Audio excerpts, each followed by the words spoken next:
Well, KPIX 5 anchor Alan Martin joining us live in Santa Rosa tonight, where thousands were forced to evacuate. Alan. Juliette and Brian, you know, more than 60,000 people have been evacuated here in Santa Rosa alone.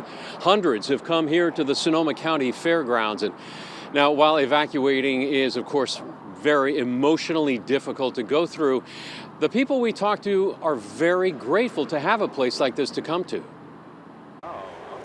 For Donnell Binkley, her husband Glenn, and their two dogs, Tara Bell and Tawny Spring, the evacuation center's been home since about 1:30 this morning.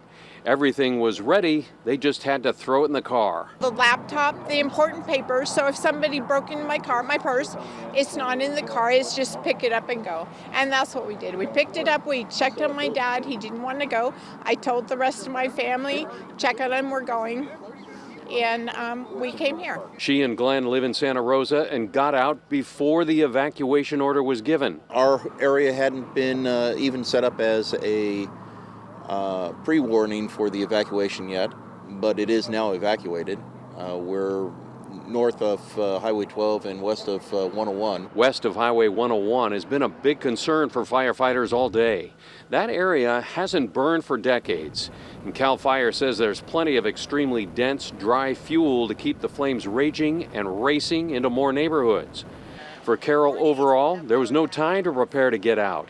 She also had to evacuate her 91-year-old mother who has dementia. For the longest time, we were in an island that there was no evacuations. We still had power and gas, and then all of a sudden an alert came out and said, get out now. So we did. Santa Rosa has certainly been through this fire drill before, the most devastating being the Tubbs fire in 2017, when more than 2,800 homes were destroyed and 22 lives lost in Sonoma County. Is it different this time? Do you think we've learned from the past 2 years? I think we have up here. I think other areas need to think about it. I should point out that we were not allowed to go inside to talk to people for privacy concerns, and that's really understandable. Another area of the property we couldn't get to, but we could see it from the road, are the stables. A lot of people here had horses and other animals they had to evacuate. They're very grateful to have the space for that. But I got to point out, too, that right there the sign says that animal evacuations no longer being accepted.